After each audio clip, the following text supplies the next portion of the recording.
Legal Services to introduce changes to the licensing protocol or the procedure rules and the summary procedures. These rules replace the committee procedure rules under Part 4, Section B of the Council's Constitution. Therefore, once approved by the Licensing Committee, they will be presented to the Standards Committee on the 27th of June to thereafter be verified by full council so that they can be incorporated within the Constitution.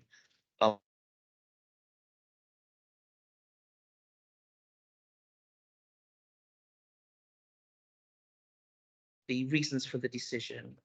The main changes to the protocol are to reflect that hearings under the Licensing Act are being held remotely and to set out what the rules are in relation to those hearings.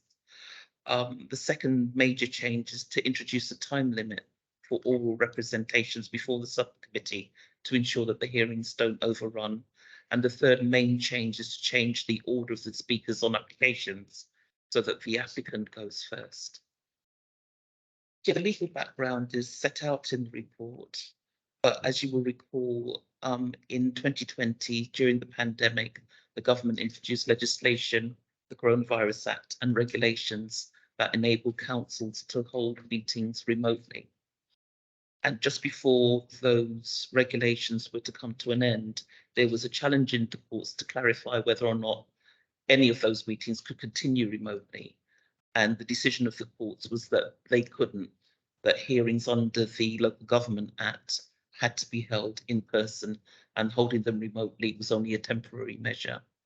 However, that ruling did not strictly apply to proceedings under the Licensing Act, hearings under the Licensing Act, just because they were subject to a separate legislative regime under the Licensing Act 2003. So the position wasn't clarified until really April 2023. And apologies, Chair, there's a typo in paragraph 6.4 of the report. It should say in April 2023, not 2003. So in April 2023, there was a case dealing specifically with hearings under the Licensing Act 2003 and whether or not those hearings could be held remotely. And the courts confirmed that those hearings may be held remotely, but indicated that there should be a clear protocol for those hearings. And that's really the reason why we're making the amendments that are being proposed. And the proposal is to continue to hold our Licensing Act hearings remotely, but to note that the Gambling Act hearings are now being held in person. So, Chair, that's the background. You have as appendices the draft protocol as well as the summary procedure rules dealing with applications under the Licensing Act, applications for reviews under the Licensing Act, as well as a slight update to the Gambling Act procedure rules just to incorporate the 5-minute time limit. So, Chair, I'll leave it there for now. You've had the papers and hopefully you've been able to read the rules and then I'll take any questions. Okay. Thank you for your presentation, Ms. Williams. And so I'll open the floor to councillors to ask questions on the rationale behind these changes and also the documents that were circulated to us ahead of this meeting. Before we start the questions, I don't know over to councillors. Councillor Amin already has a question. My two questions aren't related to the most recent changes to the report. So the first is on page 11 of the pack we received. So it's Rule 29 in the local licensing procedure rules for hearings under the Licensing Act and the Gambling Act. So it's Rule 29, which speaks about the fact that parties may exclude confidential details from any documentary evidence sent to the licensing service. I was keen to learn more about the modality through which parties could exclude confidential information. I was wondering something we could in the text. Oh, thank you, Chair. There is an ability to submit information confidentially to the local authority. What we would expect would be for the party that's relying on the confidential information to send us a copy that is unredacted so that we can see the confidential information, as well as a redacted copy. And really it would be for us as a local authority to decide whether or not that information is truly confidential and shouldn't be shared with the parties and with the committee. Would it be possible to sort of further flesh that out in Rule 29, just to make it clear to the parties on what's expected? This rule is mainly there to deal with the main confidential information that we're provided with is normally often the names and addresses of the parties possibly who are opposing an application. So they might ask for us to keep that information confidential. And in that case, we would normally redact the names and addresses where the information goes into the pack.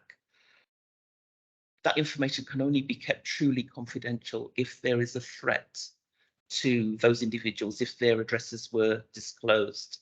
And for that reason, whilst we try to accede to their wishes, if there isn't a threat, it may be that we have to share that information with the other parties, although they will be asked to keep that information confidential.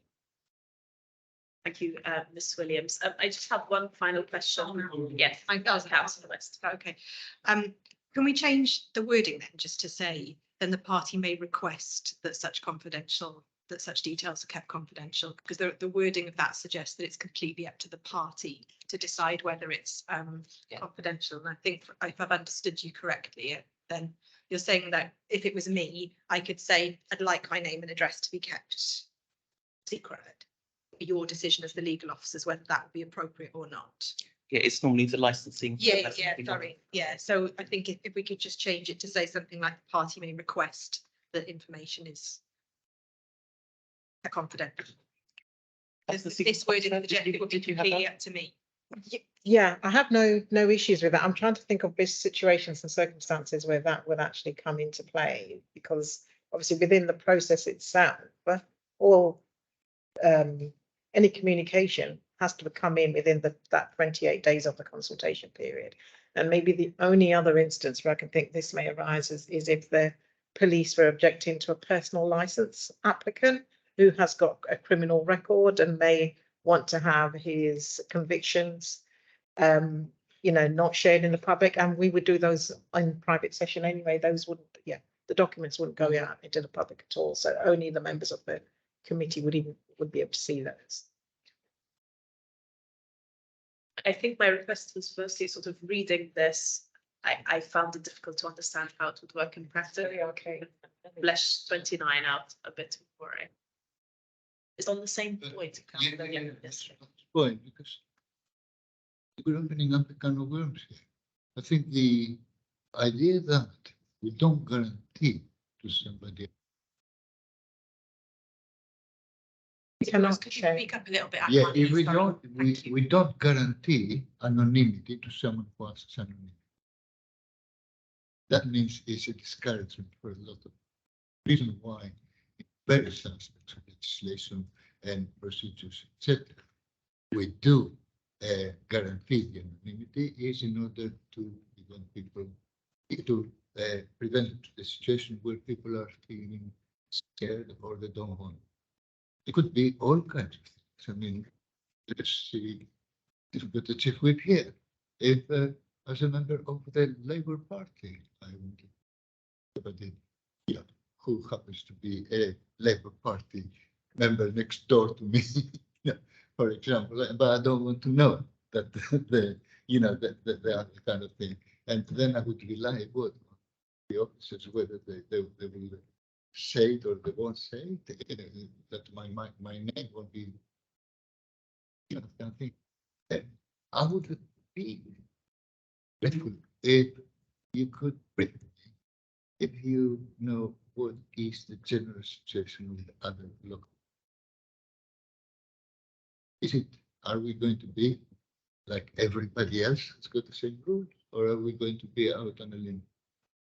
To answer that question, it's the legislation that sets out the ground rules in terms of whether, certainly in terms of names and addresses, they can be kept confidential, and that legislation says it's if there is a a threat. So it can't be for any reason. They would need to substantiate that. They need Yes. to give some reason as to why they feel that there is a threat. And then obviously on that basis, withhold the information. I'm sure, can I just come back? Yes. I mean, all cases, so many cases I have dealt with in Tottenham about licensing, so many. Guys will back me on that, others. And so many of that, people just don't want the owners of the pub or the owners of the restaurant or somebody to know that they're objecting. I think it's just as simple as that, because they are scared. Often reasonably or unreasonably, they are scared. So you may not think, let's say, you being, I don't know, the head of licensing, the lawyer, all that kind of thing, that it is reasonable, it's a real risk or anything like this, but these people are feeling that they don't want to be known that they do. So I'm not still, I think that it isn't an easy issue. So I would like to see what is the practice generally, and the reasons why that. Because it is an important thing that people are free to express their objections to something, whether they're right or wrong, that kind of thing, and not feeling intimidated. Thank you, Councillor Diakidis. We have a few people with their hand up, so I'll take Councillor Weston, Miss Barrett, and then Miss Williams, and then hopefully we'll go on to a different topic. Thanks. I think the counterpart, I completely take the point, Isidoris, about people feeling anxious about sort of putting forward their objections. Of course, some people do, but the counterpoint is that not all license holders are bad. And we're talking about someone's livelihood. A challenge to their ability to run their business is a challenge to their livelihood. And I guess the counterpoint is, well, what if those complaints were spurious? What if those complaints were vexation? I don't think we can open the door either to people just going, well, I just don't like the look of that corner shop owner, and I'm going to put complaints in. There has to be some accountability on both sides of it, I think. And from what Michelle has said, this is a statutory framework that we're working to, so we can't operate outside of the law. So I think there are two sides to this, and I've got to just sort of bear that in mind in the approach. Yeah, I was just going to say in response to Councillor Diakidis' point, there is this, we need to separate these things really. So somebody wanting to complain about a licensed premises, they are certainly able to do so, and there is a mechanism within the council for that to be even an anonymous complaint that can be lodged. That's still there, that's not touched. But in terms of the licensing legislation itself and the process that we have to ensure is followed, and matters then come before you for to have an overview on, we cannot as an authority accept a representation on an application where that the original person has not given their name and address on that. We're forbidden to do so. No, I think it's whether we guarantee anonymity if they have asked for it. That's not whether we, we ignore it, or whether we, turn it down. Only within the framework as Ms Williams has previously stated. So, would you like to conclude on this point? Yes, well, certainly, because as Councillor Weston has said, obviously there's a right to a fair hearing. If there are allegations being made, you've got the right to know the case against you. In terms of licensing, whilst the people who are making representations, there's no longer a proximity test whereby they have to live within a certain radius of the locality. Nonetheless, I think an applicant has a right to know if someone is complaining that they're affected in a certain way, how far away they lived from the licensed premises. So that's the counter side of that. And I think that's why the legislation says that they must give their name and address unless there is a threat. And as Ms Barrett has said, in terms of complaints more generally, those can be made anonymously, but when there is a hearing and potentially an application may not be granted or an application may be revoked, then there's a balance to be struck in terms of keeping that information confidential. you, Ms Williams. I'll ask one more question and then I'll open the floor to other councillors. So my question is on page 33 of the pack, which is part of the committee procedure on the Gambling Act. I noticed that there seems to be a discrepancy between the procedure that applies in with regard to hearings under the Licensing Act and hearings under the Gambling Act when it comes to whether or not, page 33, when it comes to whether or not one of the parties is absent. So in the case of the licensing procedure, I think this was on page 22 of the pack, we say that normally an absent party will be given one more further opportunity to attend. Whereas in the gambling procedures, we just say hearings may proceed even if one of the parties is absent. All notices and representations received from absent parties will be considered. So it seems to me that under the licensing, with regard to a procedure under the Licensing Act, there's a presumption that in most cases we'd give the opportunity for another meeting which the part can attend. But under the Gambling Act, we haven't made similar provisions, and I wondered if there was a reason for difference procedure under the two acts, or whether this was just an oversight. It may well be an oversight, Chair. We can certainly remedy that and make sure that they're consistent. Okay, those are my two questions. Councillor Amin had a comment or a question. Wondering about the rationale for finding that parties have for making presentations.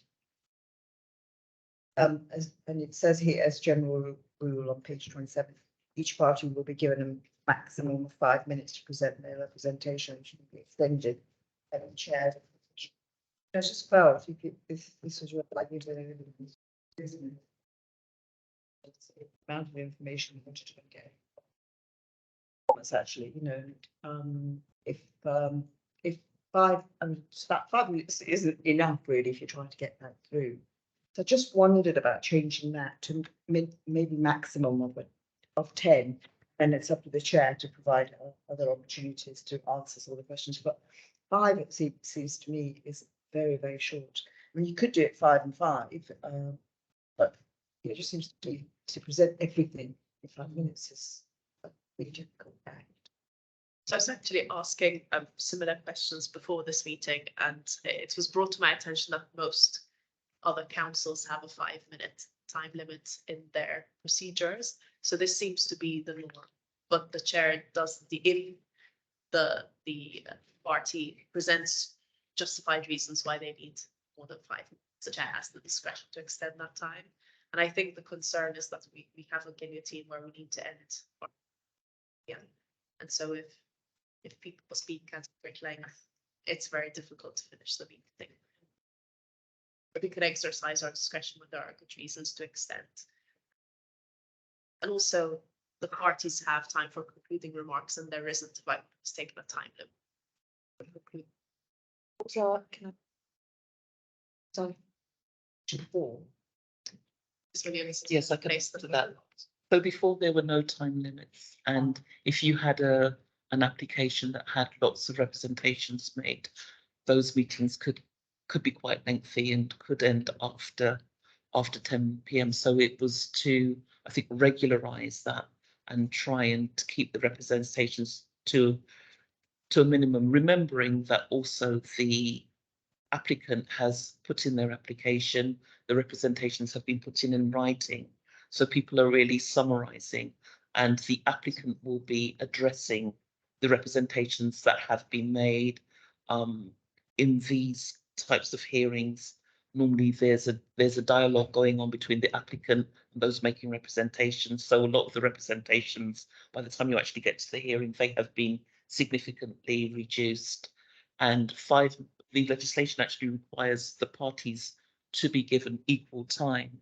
So I know it might seem unfair if you've got one party who's the applicant and you've got, I don't know, 10 parties who are making representations, and they're all not given equal time in terms of, you know, the applicant's side and those objecting side. But that's where the discretion of the chair comes in to extend. And I can imagine if an applicant asks for more time, then, you know, that's most likely to be granted because everyone has to come away feeling that there's been a fair hearing, because we have to remember that, you know, Article 6 is engaged. Say that I'm a bit worried that you don't get a proper hearing, an appeal, might get complaints, you know, escalates into other things when actually what we want is the process to work really, really well. People that have an opportunity to send their application and we don't dealt with it very, very fairly. So just wondering about the wording and just wondering instead of 5 minutes, whether we can say 7 minutes. I mean, it just seems to me it's just too tight. I would suggest that I don't know what he's doing there, Yeah. but it just feels quite. Other comments at this point? I mean, I don't really mind. I think 10 minutes might be a bit long if there are loads of, I suppose, because you do get the written representations in advance. And then you get a chance to ask questions of the applicant. So they've also got an opportunity to bring in more information as the process goes on. So I'd probably be fairly comfortable with personally with 5 minutes and, you know, with the chair's discretion, you know, on the basis of the way the whole thing works. Do you know what I mean? Because it's not solely dependent on those representations. You've got the pack, you've got that opportunity to enter into the dialogue during the hearing as well. So I'm fairly comfortable with it, but you know. That 5 minutes is just the initial representation, and everyone gets a chance to give, you know, a closing address, and there's no real time limit to that. Everyone's not told that you've got 5 minutes to give your closing address. So if an applicant needs longer to sum everything up, they will have longer. Yes, absolutely. Oh, yeah, I don't know anything about the licensing. But isn't the case that there are some cases that they need a lot more. There are some cases that they need a lot more looking into, and they are much more complex, and there are others that are very straight. And then there should be a mechanism for separating. I remember years back in the planning committee where, for the same reasons, we introduced the development control forum for a particular type of complex things, you know, where you have a special meeting separate. The proceedings from that meeting then are reported to the committee, so it doesn't take the whole committee type of thing. Is there some need for that? But I don't have enough experience as a certain type of licensing. There should be, but could be made if there's an exception. Certain times, there's a rule. You can have much longer discussion, much more long. The nature of the particular. It's because of the nature of the licensing hearings. If you had a hearing that was more complex, or, you know, there were lots of representations on those cases, then I'm sure the chair would exercise her discretion to give the parties longer to speak, without having a separate rule, because then you'd have to determine, you know, what then qualifies as being more complex, etc. So, but I think I haven't read carefully the protocol. The protocol allows the chair to do that. yes, That is the main yes, thing. the chair has the Without discretion. exposing the chair then to pressure by people to say something. But you know, all right, thank you. Councillor Weston. Yeah, I think just on that, because the stakes are high for the license holder, by the time this gets to us in a hearing, then everyone has got legal representation. The license holder have legal representation in every one that I've sat on anyway. Sure, if that's the case, you're more experienced than me on this. But so those lawyers, if they felt they needed more time, I'm sure as a part of the preparation for the hearing would make the case that they wanted more time, and I'm sure Dahlia would liaise with the chair and so on, so that was made clear to them in advance. You know, it's a really tightly controlled process, because I take that you haven't done those hearings, and so I think there's enough expertise in the system to know that you can do that. Yeah, I mean, just to follow what David has raised. I mean, in planning, this is my first time serving in licensing committee, so I don't really know a huge deal about, like, I've been trained, I know the rules, but you know, I'm gonna, anyway, so in the planning department, there is like the delegated authority kind of applicants and the much more complex applicants that will be coming to the front of the panel to be discussed and presented and so on. So I just wanted to know that delegated power within the licensing committee, like all those straightforward applicants that's filling all the criteria, you know, done all the work that needs to be submitted, and you just grant them like that? Or is it like only the complex cases come to planning committee for a further discussion and presentation and representation and so on? I just want to same system applies. So Chair, under the legislation, any application that doesn't receive objections can be dealt with by the licensing authority and must be granted.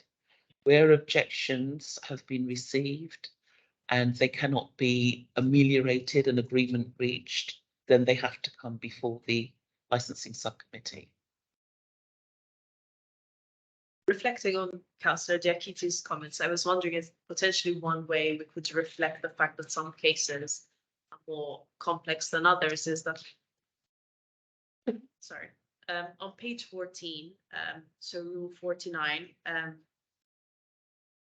the line is with the chair having the discretion to extend this time limit if appropriate. Perhaps we could add particularly where facts.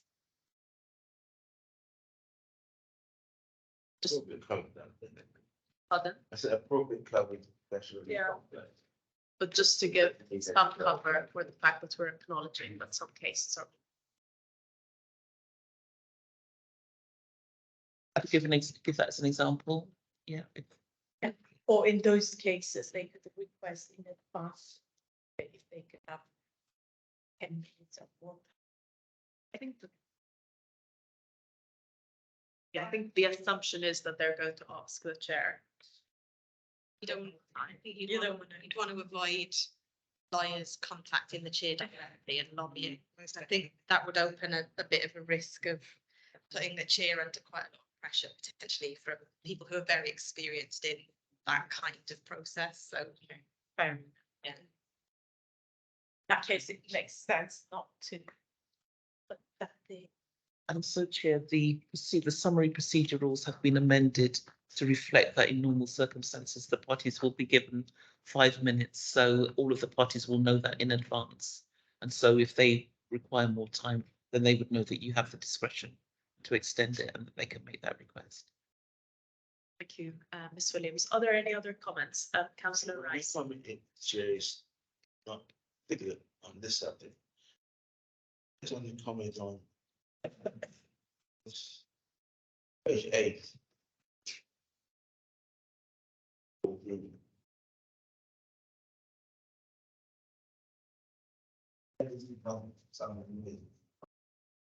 I think it's completely fair and comprehensive. Why is it not possible that duly elected member of the public to be a councillor and not make representation on behalf of members of the community matters that concern them? Part of the role of the councillor is being an advocate for members. This gets rid of that. Yeah, I think my first time I say this, but I just wonder, is it so completely wrong? Yeah, Rule 14, sorry, yeah, Chair, Rule 14 states that a member cannot take part in the decision relating to an application in their ward, not that they can't make representations.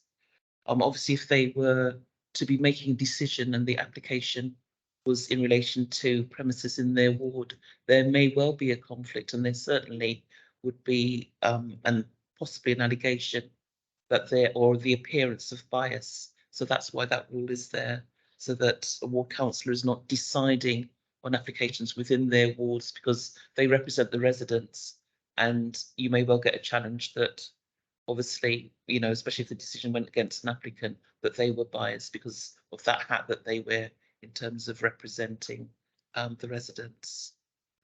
In planning, you can pass the bit and decision to grant this or that kept planning within your ward. Why is it different from licensing? Same principle applies. It says you have to take part in the decision. That doesn't mean just the decision, do you agree or not agree, it means what it means advocate. No, it doesn't mean that. Huh? The But surely then doesn't, where does a member, ordinary member allowed to put forward points on something which is within that member's ward? You can do so in the application stage, councillor. So if you want to advocate for an application or on behalf of resident, you will need to do so on that particular application during the 28 days consultation period. In fact, you assist. And speak up for us. Or, and then you come to the hearing and speak, but what you can't do is be The judge. sitting on the panel for that hearing. So you can certainly attend and speak on behalf of the constituents. That's not a problem. So every board councillor has got the right to address the committee. Yeah, it's just like a right. Yeah, it's a, but you can't be the judge, if you like, of the decision. Provided they comply with certain rules, like Yeah. in representation, writing beforehand. Correct. Yeah. But we have had hearings where members have come along and represented. Yes, because they've been So the asked to do resident- so by by the a resident who's yeah. made valid representation, and then they've asked their ward councillor to speak on their behalf. So that's permitted. That's okay, you say. Yeah. Thank you, councillor Rice. Does anyone else have any further comments? Councillor Weston. I'm on page 16. On 63, where it says the new hearing should be commenced after 10 p.m. That'd be 9:30 p.m. given the previous rule where we say at 9:30 p.m. we have to say we're going to finish, we're either going to adjourn or we're going to allow it to go on for a very short time. So it seems odd to say at 9:30 we have to take a decision on anything we're currently considering. But then the next one says no new hearing shall be commenced after 10 p.m.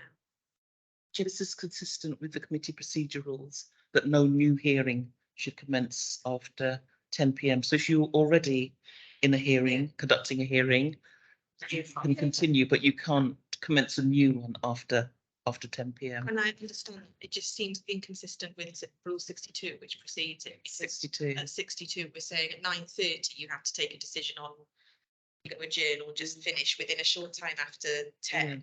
Yeah, that's to continue the hearing in Yeah, hand. I understand that. Yeah, but so I'm saying, why on earth would we start anything new after 10? Shouldn't that be after 9:30? Because if you're taking a decision at 9:30 that you don't want to go on beyond 10, why would you start a new thing after 9:30? Because if you start a new application after new hearing after 9:30, then presumably you've passed the point where you can stop the hearing and adjourn it because it's gone 9:30. So like, let's say we finish application 1 at 9:45. There's nothing to stop us starting application 2 at 9:46. And at 9:46, we've exceeded the time at which we have to decide whether we're going to adjourn the meeting or go on. The rule is not very clear. Yeah. I mean, within the council rules and our own not person, but Labour Party rules, so we conducted, It's council rules, not Labour Party rules. well, it sets it. Well, let's forget the Labour Party rules. Yeah. But give notice that you intend that asking the committee to extend the hearing beyond 10 o'clock, but you must give that notice by 9:45. Here it's 9:30. So if we got a 9:45, and we could, on these rules, we could start a new hearing at 9:45.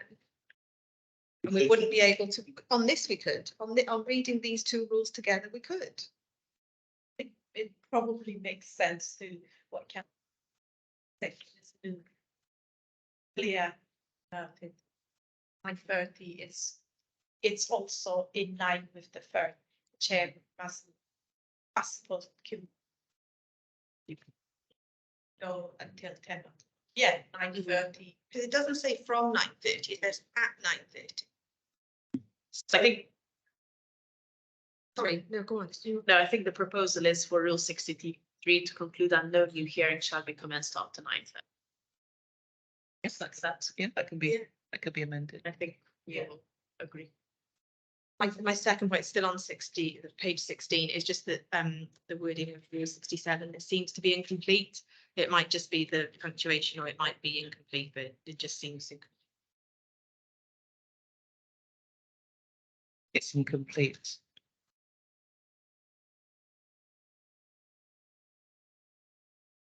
Councillor Weston is reminding me on page 15 on Rule 56, there's a missing word. That says if during any party member or I think it's supposed to be if during a hearing. So what rule was that? So it's page 15, Rule 56. I think there's a missing word or two. Yes, yes. You say if during the hearing. If during any, yeah.